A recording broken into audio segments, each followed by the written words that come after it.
Welcome to this series of short daily thoughts that we're having over Lent on the theme of revival. And the first couple of these I'm recording in the villages of Connor and Kells because the 1859 revival that swept through Ulster began here, where four friends whose imagination had been captured by what God was doing in the United States.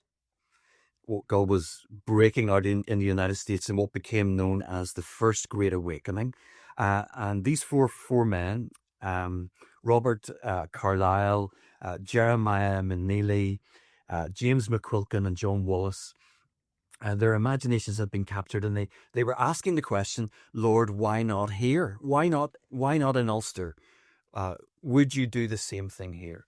And so they had gathered in September 1857 to pray. And in December of that year, they had their first convert. One of the people that they had been praying for came to faith. And it was as if the fuse was lit. Because into 1858, the number of people attending that particular prayer meeting and the number of prayer meetings in general began to multiply. And things began to happen.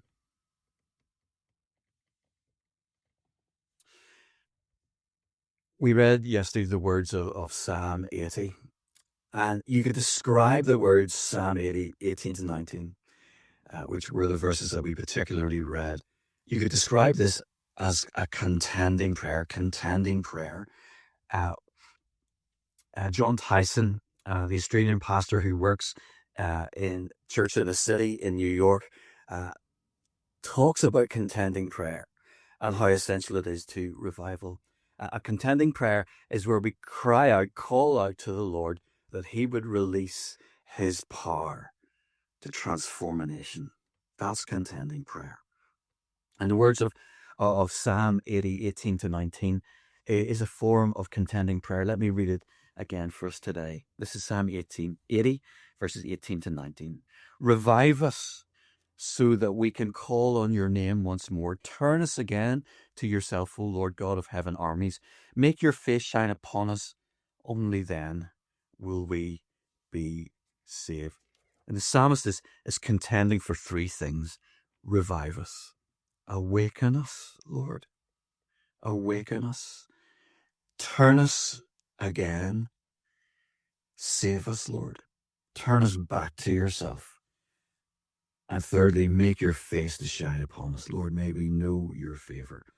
And I'm wondering whether today you might pray those three things, whether that's over your street, where you work, whether it's over the city of Belfast, whether it's over Northern Ireland or the island of Ireland or over Europe.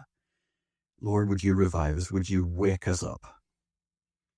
Lord, would you turn us back to yourself? Would you turn our nation back to yourself?